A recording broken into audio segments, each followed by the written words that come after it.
Hello friends, स्वागत है मेरे चैनल पर। आज के इस वीडियो में हम आपको बताने वाले हैं कंज्यूमर फोरम के बारे में, जागो ग्राहक जागो के बारे में।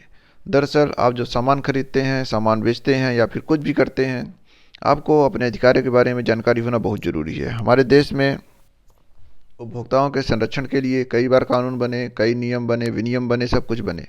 लेकिन 2019 में जो कानून बना वो काफ़ी इम्पॉर्टेंट है, काफ़ी महत्वपूर्ण है, उसको आपको जानना चाहिए। उसी वीडियो के साथ हम एक एक्ट के रूप में इस प्रोग्राम को लाए हैं। हम धीरे धीरे ऐसे ही कई सारे एक्ट्स के बारे में आपको बताएंगे जो संसद में कानून बनते हैं। हम संसद में कानून कैसे बनते हैं इन सब पर वीडियो पहले बना चुके हैं। अब हम कुछ कानूनों के बारे में चर्चा करेंगे कि कैसे कानून बने, कौन से एक्ट बने हैं, इन सब बारे में हम ठीक से चर्चा करने वाले हैं। तो आइए समझते हैं क्या है। ये आपके सामने एक इंटरफेस खुला हुआ है, एक वीडियो ये पिक है आपके सामने। यहाँ पर हम कंपेरिजन करेंगे। 1986 में एक एक्ट बना था कंज्यूमर फोरम का और कंज्यूमर प्रोटेक्शन का, और एक 2019 में बना। इन दोनों में अंतर क्या है, पहले अभी तक क्या चलता था 2019 के पहले तक, कि आपके क्या अधिकार थे, कहाँ आप कैसे अपील करेंगे। सामान ख़राब निकल गया, कोई गलत सामान भेज दिया, आप कुछ मंगाए, डैमेज है सामान, तो आप कहाँ अपील करेंगे। आपको एक्सपायरी का सामान मिल रहा है, मानक पर जो सामान है वो नहीं मिल रहा है, तो इन सब की आप जांच या फिर इन सब के लिए शिकायत कहाँ करेंगे, कैसे करेंगे, कहाँ उनका निपटारा होगा। तो इन सब के बारे में हम एक कंप्लीट वीडियो बनाने वाले हैं। आप इस वीडियो में पूरा लास्ट तक बने रहें। दोस्तों, मेरा नाम विनायक त्रिपाठी है और मेरे चैनल का नाम है स्मार्ट प्रेप विद मी। आइए समझते हैं क्या है। यहाँ आप देख रहे होंगे इंटरफेस पर सबसे पहले कि रेगुलेटर। पहले क्या था, कोई ऐसा पर्सनल रेगुलेटर नहीं था कि जिस पर यह कहा जा सके कि जहां आप जाके अपील कर सकते हो। देखिए यहाँ लिखा है नो सेपरेट रेगुलेटर। लेकिन अब क्या है, सीसीपीए मतलब सेंट्रल कंज्यूमर प्रोटेक्शन अथॉरिटी है। ये बनाई गई, मतलब कि इसके लिए प्रावधान किए गए कि ये देखभाल करेगी, यहाँ आप अपील करेंगे। एक तरह से सेंट्रल होगी, केंद्रीय है ये। आगे देखते हैं कंज्यूमर कोर्ट का क्या मामला है। पहले क्या होता था, complaints could be filed in a consumer court. मतलब ये क्या होता था कि देखिए यहाँ लिखा है सेलर्स डिफेंडेंट लोकेटेड। मतलब क्या है कि जो आपको बेचते हैं उनकी जहाँ ऑफिस होगी, उससे रिलेटेड जो कोर्ट होगी वहाँ पे अपील की जाएगी। तो क्या होता था, आप अपील भी करेंगे, फिर उतना दूर जाएंगे, आने जाने में दिक्कत, तो लोग छोड़ के हट जाते थे कि जितना सामान नहीं उससे ज़्यादा तो आने जाने का खर्चा और टाइम भी लगता है अलग। लेकिन अब 2019 वाले में क्या हो गया है कि जो अपील करेगा, यहाँ देखिए लिखा हुआ है कंज्यूमर कोर्ट, मतलब कि जो कंप्लेन करेगा रिजाइड्स और वर्क्स, मतलब कि जहाँ से अपील की जाएगी उसके नियरेस्ट जो ऑफिस होगी उसको लिया जाएगा यहाँ पर। अब सेलर वाले पे नहीं जाएगा, जो बेचा है जहाँ उसकी ऑफिस है वहाँ, जिन्होंने ख़रीदा है, जिनको डैमेज सामान मिला है, जिनको ख़राब सामान मिला है, उनके निकटतम जो ऑफिस है वहाँ पे अपील की जा सकती है। प्रोडक्ट लाइबिलिटी क्या है, मतलब कि उत्पाद दायित्व। पहले क्या होता था कि कोई ऐसा खास प्रोविज़न नहीं था, अगर किसी को अपील करना है तो सिविल कोर्ट में जाना पड़ता था, कोई ऐसी कंज्यूमर कोर्ट टाइप की नहीं बनाई गई थी। देखिए यहाँ लिखा है नो कंज्यूमर कोर्ट। लेकिन अब क्या है कि यहाँ पर कंपनसेशन मिलेगा, मतलब कि उत्पाद का दायित्व होगा। अभी हम आपको आगे डिटेल में समझाएंगे उत्पाद दायित्व क्या है। यहाँ जो कंपनी सामान बेच रही है उसकी पूरी जिम्मेदारी है, जो उसने लिखा हुआ है या फिर ज़रूरी जानकारी जो उसको देना चाहिए, दिया है कि नहीं दिया है, सारी चीज़ को उसकी दायित्व है। अब यहाँ पर आगे देखते हैं, ये जो जुरिस्डिक्शन का मामला है कि आप कितने से कितने में कहाँ अपील कर सकते हैं। तो पहले क्या था कि 20 लाख या फिर 20 लाख से 1 करोड़ या फिर 1 करोड़ से ऊपर। तो जिला जिला स्तर पर जब करेंगे तो 20 लाख तक होना चाहिए। स्टेट में अगर आपको अपील करना है, अगर 20 लाख से 1 करोड़ के बीच का आपका ट्रांजैक्शन है या फिर वो संपत्ति है जिसमें डैमेज या कुछ दिक्कत है जिसमें आप अपील करना चाहते हैं, उसके लिए आपको राज्य स्तरीय जो कंज्यूमर फोरम है वहाँ जाना पड़ता था। और 1 करोड़ को ऊपर अगर था तब आपको नेशनल लेवल पे जाना पड़ता था। अब क्या बदलाव किया गया इसमें कि अगर आप डिस्ट्रिक्ट लेवल हैं, मतलब कि अब यहाँ देखिए क्या होता था कि 20 लाख से ज़्यादा है, अगर आपको दूर जाना पड़ता था, दूसरे मतलब स्टेट लेवल के ऑफिस में जाना पड़ता था, आने जाने में दिक्कत होती थी। लेकिन यहाँ पर सुधार किया गया कि अब क्या था कि वो 1986 में बना था तो वहाँ 1 करोड़ बहुत मायने रखता था, 20 लाख भी मायने रखता था, उतने बड़े उद्यम नहीं थे। अब आज क्या है कि बहुत ज़्यादा उद्यम हो गए हैं, बहुत ज़्यादा टर्नओवर हो गया है, बहुत ज़्यादा एक तरह से मार्केट क्रिएट होता जा रहा है। कंज्यूमर, हमारी जो इकोनॉमी है वो कंज्यूमर बेस्ड हो गई है। तो यहाँ पर देखेंगे कि जो 1 करोड़ तक का है, 1 करोड़ देखेंगे इसको हम थोड़ा। अब देखेंगे जो 1 करोड़ है वो डिस्ट्रिक्ट लेवल पर, 1 करोड़ से 10 करोड़ वो स्टेट लेवल पर, और 10 करोड़ से ऊपर वो नेशनल लेवल पर। मतलब 3 लेवल पर कोड बनाई गई है कंज्यूमर फोरम जो है, 3 लेवल पर, जिला स्तरीय, राज्य स्तरीय और देश स्तरीय, मतलब कि राष्ट्र स्तरीय। अब आगे समझते हैं इस चीज़ को। यहाँ देखेंगे कि ई कॉमर्स, पहले तो इतना ई कॉमर्स का खेल नहीं था, लेकिन आज देखते होंगे ई कॉमर्स जैसे अमेजॉन हो गया, फ्लिपकार्ट, वॉलमार्ट, या फिर बहुत सारी ऐसी कंपनियां हो गई जो कि ऑनलाइन अपना सामान बेचती हैं। लगभग सब सारी कंपनियों ने अपना ऑनलाइन सामान बेचना शुरू कर दिया है। तो इनके लिए उसमें कोई प्रोविज़न नहीं था। मतलब कि अभी तक क्या था कि 2019 के पहले तक कि ऑनलाइन कोई दिक्कत आती है तो फिर आपको अपील करने में बहुत दिक्कत होती थी, कंपनियां बच जाती थी ऑनलाइन कंपनियां। कई बार आप मंगाते कुछ सामान और थे, आता सामान कोई और था, तो इस तरह से बहुत ज़्यादा दिक्कत होती थी। लेकिन अब क्या है, ई कॉमर्स को लेकर एक पूरी पूरी की पूरी गाइडलाइंस बनाई गई। मान लीजिए कि इसमें ज़्यादा से ज़्यादा फोकस किया गया ई कॉमर्स पे, क्योंकि जो भविष्य है वो ई कॉमर्स का है, सारी कुछ ऑनलाइन है। तो इसके लिए यहाँ देख रहे हैं कि ऑल रूल्स और of direct selling extended to e commerce. मतलब कि सारे रूल लगभग जो है ई कॉमर्स पे डाल दिए गए, डायरेक्ट सेलिंग वाले। जैसे कि सामने से व्यापार होता है तो वहाँ भी ई कॉमर्स में ऑनलाइन आता है, तो वो सामने से तो रहता नहीं है, तब भी इस पर सारे रूल लगाए गए। मीडिएशन क्या था कि अभी तक मीडिएशन का कोई मैटर नहीं था, इसमें मीडिएशन का मैटर डाला गया।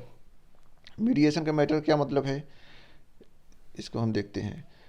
Court can refer settlement through mediation. Mediation में क्या होता है कि अगर आप मीडिएशन लेते हैं, मतलब कि बातचीत से, समझौते के माध्यम से, कुछ उनको फ़ायदा हो, कुछ आपको फ़ायदा हो, कुछ नुकसान, ऐसे अगर बैलेंस करना पड़ता है तो उसको मीडिएशन कहते हैं। अगर मध्यस्थता करता है कोई तो फिर उसके आगे अपील नहीं होती है, वो अंतिम माना जाता है, क्योंकि इसमें दोनों पक्षों की रजामंदी होती है, दोनों पक्ष आपसी सहमति से मीडिएटर रखते हैं और उनकी बातों को मानते हैं। तो दोस्तों उम्मीद करते हैं आप इन चीज़ों को समझ चुके होंगे। अब हम इन्हीं पॉइंट्स को आगे चले कुछ डिटेल में बात करते हैं। आइए देखते हैं क्या है। यहाँ हम देखेंगे कि जो ये कंज्यूमर फोरम था हमारा, कंज्यूमर फोरम 2019, ये कंज्यूमर प्रोटेक्शन जो एक्ट है 2019 का लागू हुआ 20 जुलाई 2020 को। ये डेट आपको याद रखनी चाहिए। अब थोड़ा हम बात करते हैं सीसीपी ये क्या है, सेंट्रल कंज्यूमर प्रोटेक्शन अथॉरिटी क्या है। इसके भी गठन की बात की गई 2019 को। उसमें इसको बहुत सारे अधिकार दिए गए। हम एक महत्वपूर्ण इसके उसमें बात करते हैं जो कि बहुत ज़्यादा हमारे जनजीवन को प्रभावित करता है। यहाँ पर है कि भ्रामक विज्ञापनों पर रोक और जुर्माना। कई बार देखते होंगे उत्पाद में उतनी ज़्यादा क्वालिटी नहीं रहती, उतना ज़्यादा प्रभाव नहीं रहता, लेकिन उसको इतना बढ़ा चढ़ा के एडवर्टाइज के माध्यम से, तमाम तरीकों के माध्यम से भ्रमित कर देते हैं। मतलब कि जो कंज्यूमर है उनको दिशाहीन कर दिया जाता है, उनके साथ धोखा किया जाता है। तो उसके लिए सीसीपीए बनाया गया, सेंट्रल कंज्यूमर प्रोटेक्शन अथॉरिटी। ये उस पर काम करेगी, उस पर रोकथाम करेगी, जांच करेगी, वो तमाम काम करेगी। ये अलग से बनाएगी। अभी हम बताए थे आपको कि हम उत्पाद दायित्व के बारे में बात करेंगे, तो यहाँ हम देखते हैं कि क्या है प्रोडक्ट लाइबिलिटी क्या है। यहाँ अगर आपको मैन्युफैक्चरिंग के आधार पर खराबी मिली है, डिज़ाइन के आधार पर खराबी मिली है, जो उत्पाद बोला गया था वो उत्पाद नहीं, उसके अंदर कुछ और ही क्वालिटी है, कुछ और ही इंग्रेडिएंट्स हैं, वारंटी की बात नहीं की गई, सेवा में दोष है, मतलब जो सेवा आपको देनी चाहिए वो नहीं मिल रही है, तो यहाँ आप इन चीज़ों को देख के क्या समझ सकते हैं। यहाँ आप इन चीज़ों में देखेंगे कि जो मैन्युफैक्चरिंग की बात है, जैसे कई बार मैन्युफैक्चरिंग में दोष हो जाता है, डिज़ाइन में दोष होता है, जिससे भी कंज्यूमर को बहुत ज़्यादा नुकसान होता है। तो इन सब इतने आधार पर और भी कुछ महत्वपूर्ण आधार हैं जिनको जोड़कर आप जाके प्रोडक्ट लाइबिलिटी के आधार पर क्लेम कर सकते हैं कि हमें इन चीज़ों की बात की गई थी और हमें ये चीज़ नहीं मिली है। तो इतना हो सकता है। अब क्या है, ये नीचे देखते हैं, एक काउंसिल भी बनाई गई, सीसीपीसी, सेंट्रल कंज्यूमर प्रोटेक्शन काउंसिल बनाई गई। इसकी प्रकृति क्या होगी, ये इंपॉर्टेंट है, ये सलाहकारी प्रकृति की होगी, इतना आप याद रखिए। अब हम ई कॉमर्स के बारे में डिटेल में बात करते हैं कि ई कॉमर्स के बारे में क्या नियम लाए गए, कैसे नियम लाए गए। यहाँ पर देखिए दोस्तों कि इस एक्ट में 2019 के एक्ट में व्यापक प्रावधान किया गया ई कॉमर्स के बारे में। यहाँ क्या किया गया कि 48 घंटा जैसे आप कंप्लेन करते हैं तो 48 आवर्स के अंदर कंपनी को रिटर्न मैसेज करना पड़ेगा कि हाँ आपकी कंप्लेंट एक्सेप्ट हो गई, आपकी कंप्लेंट उनके पास रिसीव हो गई है, और 1 मंथ के अंदर उनको निपटारा करना पड़ेगा कि आपको वो प्रोडक्ट में पैसा मिलेगा कि नहीं मिलेगा, क्या कैसे हो, उनको अपना एक क्लेरिफिकेशन देना पड़ेगा इसके लिए। इसी में उत्पाद उत्तरदायित्व प्रोडक्ट लाइबिलिटी की भी बात की गई। और इसमें क्या जोड़ा गया, इसमें ये बताया गया कि जो company online company e commerce company बेच रही है उसको अपना मूल देश बताना पड़ेगा, भुगतान के तरीके बताना पड़ेगा कि क्रेडिट कार्ड होगा कि डेबिट कार्ड होगा कि कैश होगा, कैसे वो अपना लेगी, डिलीवरी कैसे करेगी। वारंटी गारंटी की बात की गई, डिलीवरी की बात की गई, और रिफंड की भी बात की गई कि पैसे के रिफंड का क्या मामला होगा, कितना कटेगा, कितना लौटेगा। पूरा एक तरह से मान लीजिए कि कंज्यूमर को धोखे में नहीं रखना चाहिए।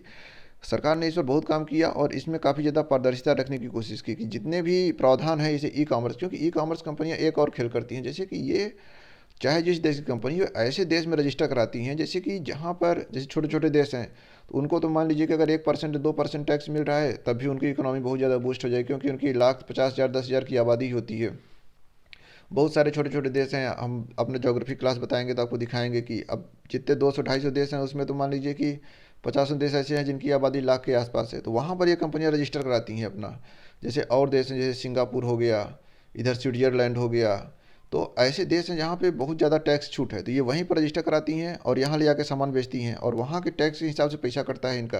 तो जिस देश में सामान बेचती हैं वहाँ उस देश को बहुत घाटा होता है। तो ये सब बताने की कोशिश की गई इसमें, इस एक्ट में, कि क्या होगा, कैसे होगा। ई कॉमर्स कंपनियों को पूरा जोर बना, क्योंकि ई कॉमर्स कंपनियों का प्रॉफिट और टर्नओवर इसमें बहुत ज़्यादा होता जा रहा है।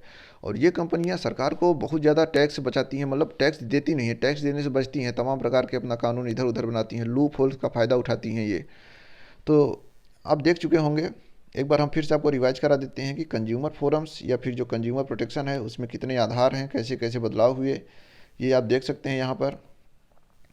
कि ये जो एक्ट है 1986 का एक्ट और 2019 का एक्ट बीच में हमने कंपेरिजन किया, रेगुलेटर के बारे में, कंज्यूमर कोर्ट के बारे में, प्रोडक्ट लाइबिलिटी के बारे में, जुरिस्डिक्शन के बारे में, ई कॉमर्स के बारे में और मीडिएशन सेल्स। तो इन पर हम कंपेरिजन किया। ये पॉइंट्स आपको एग्जाम के लिए बहुत ज़रूरी है, इनको आप याद करके रखना चाहिए, हर एग्जाम के लिए ज़रूरी है। और नॉर्मल आप कंज्यूमर हैं, मुझे लगता है कि हर आदमी कंज्यूमर है, हर आदमी सामान खरीदता है, तो उसकी भी कुछ जिम्मेदारी है कि वो अपने अधिकारों के बारे में जानता है, कहाँ उसको अपील करनी है, कब अपील करनी है, क्या उसको अधिकार मिले हुए हैं, क्या कौन से नए नए एक्ट चल रहे हैं। बहुत लोग जानते होंगे कि 1986 का ही एक्ट है जागो ग्राहक जागो, जो स्कीम चलती है, लेकिन अब सब कुछ बदल चुका है, नए नए कानून आ गए हैं, नई नई वो हो गई हैं। तो यहाँ पर आप देख सकते हैं। और एक चीज़ और हम आपको बता देंगे, जो ई कॉमर्स कंपनी का मामला है, यहाँ पर ये है कि ये जो प्रावधान है ये परामर्श नहीं है, ये एकदम अनिवार्य टाइप के हैं, कि जो प्रावधान लिखे हुए अनिवार्य हैं। इसमें ये नहीं है कि ई कॉमर्स कंपनियां मानेंगी कि नहीं मानेंगी, उनका मन होगा मानेंगी, नहीं मन होगा नहीं मानेंगी। तो यहाँ अनिवार्य है प्रावधान। इन सब के बारे में आपको जानना चाहिए। उम्मीद करते हैं दोस्तों आपको ये वीडियो पूरी तरह से समझ में आया होगा। अगर इसके बारे में आपको और कुछ जानना है, कंज्यूमर फोरम के बारे में या फिर अथॉरिटी के बारे में या फिर प्रोटेक्शन एक्ट के बारे में, तो हमें आप कमेंट्स करके बताएं, उस पर भी हम वीडियो बनाएंगे, ज़्यादा से ज़्यादा जानकारी हम आपको प्रोवाइड कराएंगे। तो दोस्तों इस वीडियो को यहीं पे ख़त्म करेंगे। अगर आपने अभी तक हमारे इस चैनल को सब्सक्राइब नहीं किया तो इसको सब्सक्राइब करें। वीडियो अच्छा लगा हो तो इस वीडियो को लाइक करें, और जाते जाते घंटी की बटन को जरूर दबाएं, जैसे हमें वीडियो अपलोड करें या फिर आपके पास अपडेट्स पहुंचती रहें, नोटिफिकेशन पहुंचता रहे, तो आप जल्दी जल्दी उसका फ़ायदा उठा सकें, जल्दी जल्दी चीज़ों को जान सकें। तो इस वीडियो को यहीं पर ख़त्म करते हैं। धन्यवाद। जय हिंद।